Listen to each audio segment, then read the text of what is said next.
नमस्कार दोस्तों, कैसे हैं आप सब लोग। उम्मीद करती हूँ अच्छे होंगे। Welcome back to my channel study with Neha ma'am. आज हम पढ़ने वाले हैं संस्कृत क्लास 9th की ये बुक है।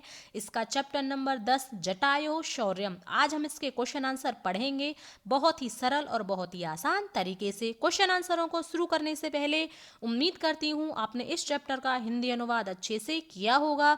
यदि आप चैप्टर का हिंदी अनुवाद अच्छे से कर लेते हो तो आपको क्वेश्चन आंसर भी बहुत ही सरलता से याद हो जाते हैं। तो पहले आप चैप्टर का हिंदी अनुवाद अच्छे से कर लें। अब हम पढ़ते हैं क्वेश्चन नंबर 1। एक पदेन उत्तरम लिखत। हमको एक शब्द में उत्तर लिखना है। आयत लोचना का अस्ति। आयत लोचना यानी कि बड़े बड़े नेत्रों वाली कौन है? सीता। सा कम ददर्शः। सा यानी कि उसने, उस सीता ने किसको? ददर्शः देखा। गृद्धम यानी कि गिद्ध को, अथवा जटायुम, जटायु को आप कोई सा भी एक लिख सकते हो। खगोत्तम कीदृशी गिरम व्याजहारः। खगोत्तम यानी कि उस पक्षी श्रेष्ठ जटायु ने कैसे वचन बोले? शुभाम यानी कि शुभ वचन बोले। जटायु काभ्याम रावणस्य गात्रे व्रणम चकारः। जटायु ने रावण के शरीर पर किससे अनेक घाव कर दिए? तीक्ष्ण नखाभ्याम यानी कि अपने तेज नाखूनों से, अथवा यहाँ पर आप चरणाभ्याम भी कर सकते हो। अरिंदम खगाधीप कति वाहुन अपहरतः। अरिंदम यानी कि शत्रुओं का नाश करने वाले खगाधीप, उस पक्षी श्रेष्ठ जटायु ने रावण की कितनी भुजाओं को उखाड़ दिया? 10 यानी कि 10 भुजाओं को। Question number 2। अधोलिखितानां प्रश्नानां उत्तराणि संस्कृत भाषाया लिखत।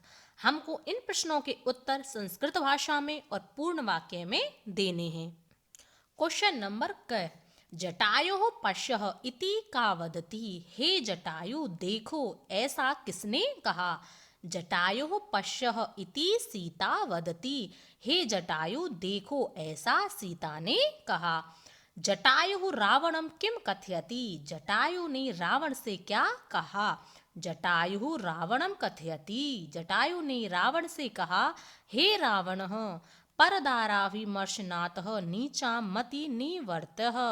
परदाराभि पराई स्त्री को स्पर्श करने से अपनी इस नीच बुद्धि को रोको। क्रोधवशात रावण किम कर्तुम उद्यतः अभवत। क्रोध के वशीभूत होकर के उस रावण ने क्या किया? क्रोधवशात रावण जटायु प्रहर्तुम उद्यत अभवत। क्रोध के वशीभूत होकर के उस रावण ने जटायु पर प्रहार किया। क्वेश्चन नंबर घ। पतगवेश्वर रावणस्य कीदृशं चापम शैशरम भवंजः। पतगवेश्वर उस पक्षी श्रेष्ठ जटायु ने रावण के कैसे बाण युक्त धनुष को भवंजः तोड़ दिया। पतगवेश्वर रावणस्य मुक्तामणि विभूषितम शैशरम चापम भवंजः। पतगवेश्वर उस पक्षी श्रेष्ठ जटायु ने रावण के मोतियों से सुसज्जित बाणयुक्त धनुष को तोड़ दिया। जटायु केन वामबाहो दंशति। जटायु ने किस से उस रावण की बाई हाथ की जो 10 भुजाएं थी उनको उखाड़ दिया। जटायु तुंडेन वामबाहु दंशति। जटायु ने अपनी चोंच से उस रावण की बाएं हाथ की 10 भुजाओं को उखाड़ दिया। Question number 3। उदाहरणम अनुसृत्य निनि प्रत्यय प्रयोगम कृत्वा पदानि रचयत। उदाहरण के अनुसार हमको निनि प्रत्यय का प्रयोग करके यहाँ पर इन पदों की रचना करनी है। गुण प्लस निनि, गुणिन यानी कि गुणी। दान प्लस निनि, दानिन यानी कि दानी। कवच प्लस निनि, कवचिन यानी कि कवची। शरह प्लस निनि, शरिन यानी कि शरी। कुशल प्लस निनि, कुशलिन यानी कि कुशली। धन प्लस निनि, धनिन यानी कि धनी। दंड प्लस निनि, दंडिन यानी कि दंडी। रावणस्य जटायोश्च विशेषणानि सम्मिलित रूपेण लिखितानि तानि पृथक पृथक कृत्वा लिखत। यहाँ पर जटायु और रावण के विशेषण शब्द यहाँ पर लिखे हुए हैं, वह हमको यहाँ पर अलग अलग करके लिखने हैं।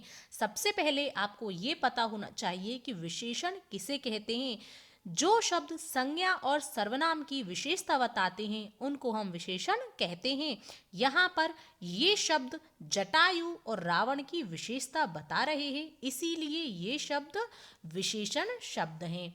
रावण का विशेषण है युवा, शैशरः, शैशर यानी कि बाण युक्त, हताश्वः यानी कि मरे हुए घोड़ों वाला, क्रोध मूर्छितः, क्रोध से मूर्छित, भग्न धनवः यानी कि टूटे हुए धनुष वाला, स रथः, रथ युक्त, कवची कवच धारी, शरीही यानी कि बाण से युक्त। अब जटायु के विशेषण है वृद्धः, पतग सत्तम, पक्षियों में श्रेष्ठ, पतगेश्वर, पक्षी श्रेष्ठ, महाबलः, महाबलशाली, महागृद्धः यानी कि महान गिद्ध, खगाधीपः यानी कि पक्षियों का राजा।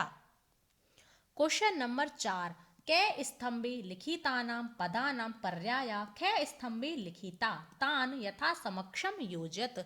यानी कि जो कै स्तंभ में जो हमको ये शब्द दिए गए हैं उनके पर्यायवाची शब्द कै स्तंभ में दिए गए हैं, हमको उनका मिलान करना है। कवची कवच धारी, आशु शीघ्रम, वे रथः रथ विहीन, पतातः अपतत, भुवि पृथिव्याम, पतग सत्तम, पक्षी श्रेष्ठ। क्वेश्चन नंबर 5, अधोलिखितानां पदानां विलोम पदानि मंजूषायां दत्तेषु पदेषु चित्वा यथा समक्षम लिखत। यानी कि हमको जो ये शब्द दिए गए हैं इनके विलोम शब्द हमको यहाँ पर दिए गए हैं, हमको इनके विलोम शब्द छांट करके यहाँ पर लिखने हैं। विलपंती इसका विलोम होगा हसंती, आर्य का विलोम होगा अनार्य, राक्षसेन्द्रेण देवेन्द्रेण, पाप कर्मणः पुण्य कर्मणा, क्षिप्रम मंदम विहर्गयेत प्रशंसेत, वृद्धः युवा वामेन दक्षिणेन अतिक्रम्य अन अतिक्रम्य। क्वेश्चन नंबर 6, अधोलिखितानि विशेषण पदानि प्रयुज्य संस्कृत वाक्यानि रचयत। यहाँ हमको ये 5 विशेषण शब्द दिए गए हैं, इनको लेकर के हमको 5 वाक्यों की रचना संस्कृत में करनी है। शुभाम यानी कि शुभ, जटायु शुभाम वाणीम अवदत, जटायु ने शुभ वाणी शुभ वचन बोले। खगाधीपः पक्षियों का राजा, खगाधीपः जटायु रावणेन सह युद्धम एकरोत, पक्षियों के राजा जटायु ने रावण के साथ युद्ध किया। हतः सारथी यानी कि मरे हुए सारथी वाला, हत सारथी ही रावण भूमौ अपतत, मरे हुए सारथी वाला रावण भूमि पर अपतत गिर गया। वामेन त्वम वामेन हस्तेन किमर्थः खादसी, तुम बाएं हाथ से क्यों खाते हो। कवची कवची ही रावण जटायुम तलेन अभिजगानः, कवच धारण किए हुए रावण ने जटायु पर थप्पड़ से अभिजगानः प्रहार किया। उदाहरणम अनुसृत्य समस्त पदम रचयत। हमको यहाँ पर विग्रह दिया गया है, हमको यहाँ पर समस्त पद लिखने हैं। त्रयाणाम लोकानाम समाहार है, इसका समस्त पद होगा त्रिलोकी। पंचानाम बटानाम समाहार है, समस्त पद होगा पंचवटी। सप्तानाम पदानाम समाहार है, समस्त पद होगा सप्तपदी।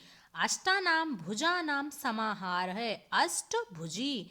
चतुराणाम मुखानाम समाहार है, चतुर्मुखी। यह थे आपके चैप्टर नंबर 10 जटायु शौर्यम के क्वेश्चन आंसर। बहुत ही सरल तरीके से मैंने आपको करा दिए हैं। उम्मीद करती हूँ आपको बहुत ही अच्छे से समझ आए होंगे।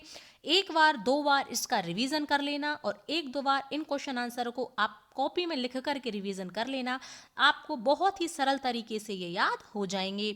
यदि पढ़ाने का तरीका पसंद आया हो तो वीडियो को लाइक करें, शेयर करें और चैनल को सब्सक्राइब अवश्य कर लें। यदि आपको कुछ और भी पढ़ना हो तो आप मुझे कमेंट करके बता सकते हैं। अब हम मिलेंगे नेक्स्ट वीडियो में, तब तक के लिए धन्यवाद।